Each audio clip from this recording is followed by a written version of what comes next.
Feels good to be wearing the iconic costume, but wow, wedgie alert. Be careful what you wish for, you just might get it. Greetings comic lovers and welcome back to Casually Comics, the channel where we chat all things comics, from reviews of comics new and old to history to anecdotes, really wherever our whims take us. Robins, the iconic role of Batman's sidekick, has been filled many times, but one Robin had her time in the role hotly contested, and that female Robin is Stephanie Brown. We did a video on her official time as Robin during the War Drums arc of War Games, a brief stint conceived of as a marketing misdirect on a meta level to hide what the true climax of the arc was going to be, which was her death. So if you missed that, check it out, card and link. How her death was handled was also a mess, but that is a discussion for another time, because we have to discuss this little return that slots itself as a story that's an in-between, a missing scene. Now, the fallout of her original time as Robin, aside from eventually leading to a retcon that would say her death had been faked, was the question, did Stephanie count as a Robin at all? Stephanie never got a memorial inside the Batcave, which some took to mean that meant she was never Robin, while others felt it was because she died as Spoiler, so why would there be a memorial there? But others felt there should be a Spoiler memorial, but Spoiler wasn't a member of the Bat family, so there was infighting going on. Now, why she's not viewed as a real Robin seems to stem from the limited amount of time she spent in the role, and the fact that throughout it really comes across like she's just being used, like she's a pawn. Well, on the pro she's a Robin side, you have those arguing that Batman gave her a costume, trained her, took her on patrol, introduced her to other heroes as Robin, and that in comic time she was Robin for a couple of months, and while short, it was still a real event that occurred. Well, the Robin 80th anniversary comic included her in the roster, labeling her as the 4th Robin on file, as the story and the anthologies go in order of Robin appearance. Dick Grayson gets the most stories, and that should surprise no one. So this book brings back some classic creators who have worked on the characters, or people who have left a distinct mark on the characters, and then there are some exceptions. And these stories are meant to be celebratory stories. This is a celebration of Robin, and stories to highlight something cool or noteworthy about each of them. So how does Stephanie fare? Well, mileage will vary. For some, the excitement of seeing her acknowledged as Robin may be tempered by the tale that it happens in, while for others it's going to be a fun romp that addresses some issues that they're wondering about. A cute diversion. You'll have to decide for yourself. Let's check it out. But before we get started, I'm Sasha, and if you're enjoying this content, you know what to do. Hit that like button and that subscribe button. Join us in this comic book journey. Stephanie's story is called Stephanie Brown, Robin 4 in Fitting In. It's written by Amy Wolfram, who is not one of the classic returning authors for the character, and with art by Damian Scott, who is the original artist who first drew Stephanie as Robin, and who is so fond of the design that he managed to find a way to draw her again even after his time on the book was done. This was in solo number 10. He had a little Stephanie Brown story in there. Now, during Stephanie's time as Robin, she kept a journal, a diary, and she called it her war journal. Maybe she can be the Punisher's pen pal, and in it counted the days. Now, there was a big gap in between her start as Robin and then when the story picked up again. Her hitting the streets. Even though her time as Robin was short, there was still lots of area where there was stuff you didn't see. Now, this story is supposed to take place early on, starting on day 3. Robin's war journal, day 3. Let's just hope today goes better than yesterday. Yesterday involved Stephanie going to a school dance and Batman chastising her for it. Put a pin in that, we're gonna come back to it. It's not like I haven't already balanced school with the costume vigilante thing.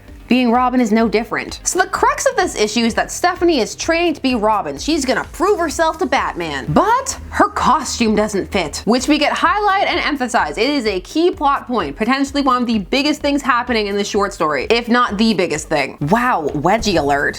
Whoops. Just a second. You got another suit I could try? Tim didn't have a problem with the suit. Okay, hold on, wait a minute. It's time to get ultra nerd on this. Now, Stephanie Brown's time as Robin in the Robin books, so the main arc where that story was taking place, was 3 issues. The subject of her costume was dealt with in the first one, Robin 126. So let's go back. Stephanie sews her own costume in a fit of rage after she's spying on Tim and sees him getting kissed by Darla and assumes he's cheating, which later he kinda is, but the point is she runs off, sews her own Robin costume, breaks into the Batcave and is all, look at me, I'm Robin now. One of the first things that Batman says to her is that her costume, it's gotta go. That homemade costume won't do. Then he gives her a costume as soon as training starts, which we see her training in because her costume was a 2-piece unattached type deal. So he made her one, and he trained her before he took her out because the last panel of that issue is them jumping off a building going on to patrol. So he makes her a costume really quickly. But this one we're seeing here isn't the one she made, and it's not the one he gave her. And that line implies that it's Tim's old costume. But why would it be ripping apart the seams like that? It's a little thing, but it doesn't make much sense. Perhaps Master Grayson's old suit. Something without a cup? But if she's wearing Tim's, doesn't that also not have a cup? Feels weird asking Batman for stuff, but I can't be a hero if I can't move in the stupid uniform. So okay, the costume is made instantaneously because this is still day 3, and by the end of the issue we're at day 4, so they made this costume in just a few minutes. So if that's the case, then why wouldn't he just have made it. Why would he give her Tim's old costume? Did you remember extra support in the front? And this booty feels kind of itchy. My brain feels kind of itchy. First official mission with a new suit. So they go to take on Firefly. If it isn't Batman and some cosplay girl, it's Robin, and this girl is gonna kick your butt. So Stephanie charges ahead after Batman tells her to stay put, but she's gotta prove herself as Robin, and she instantly gets captured. Not just captured, but like tied to some railroad tracks. It's on a roller coaster, but it's like a mine shaft themed roller coaster because they're at an amusement park. So she's essentially in the damsel in distress pose, the classic one on the railroad tracks. But it's not as bad as it looks because she frees herself. I can take care of myself and the bad guys too, my own way. By freeing yourself and using one of the amusement park ride cars to take him out,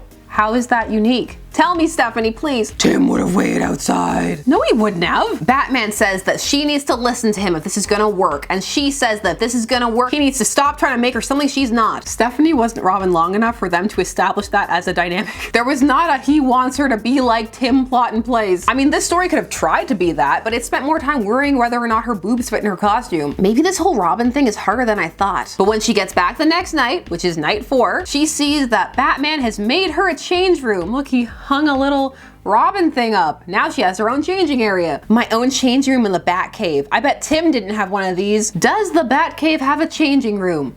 Is this a question that you have ever pondered? Now, it's not shown on most diagrams or overtly mentioned that I've seen, but for example, when Tim gets his costume in Batman 457, he wanders off to change. It doesn't show where he goes, but it's safe to assume it was to a room to change. It feels like it's one of those assumptions that the comic is just expecting you to make on your own. The same idea like the Batcave probably has a bathroom, but they don't show it. So did you assume there was a change room, or did you think they were all just changing in the middle of the Batcave? Or maybe the Bat locker room, but that's also not on there. So if we're assuming there's no change room, are we assuming there's no locker room or bathroom? Did you think about this at all, or was this one of those suspension of disbelief things that you just kind of auto-filled in? Did you assume that Batman would have trouble accommodating a female Bat family member, despite him having already done it in the comics at this time period that we're supposed to be drawing from? If there was a bathroom, people could have changed there too. Is this my hill? Gosh, another hill. Even if there was no change room, and I missed the fact that there wasn't one, this does feel like there could have been other things to focus on with Stephanie. The other Robins get such dynamic stories in this book, and hers is so mundane by comparison. You're right. You're your own person. You need your own space. Are you ready, Robin? I wasn't ready. This tale does not do justice to Stephanie Brown or her time as Robin. Remember at the beginning of this, the whole she needs to go to the school dance line? That pretty much embodies the tone. This was like if Stephanie Brown was the lead on a CW show skewing towards teen drama. Now it's clearly meant to be lighthearted and quippy. Stephanie's just supposed to be your average teenage girl. She's just trying to prove that she can be Robin. She's not Tim. The thing is, this feels very divorced from the era it came from. It feels very severed from the Bat lore of that time, or even the time when this specific story was written. If the Stephanie Brown from her original time as Robin already felt off, this Stephanie feels like a copy of that copy. The lack of consistency with lore from Stephanie's time as Robin stops it from being a true celebration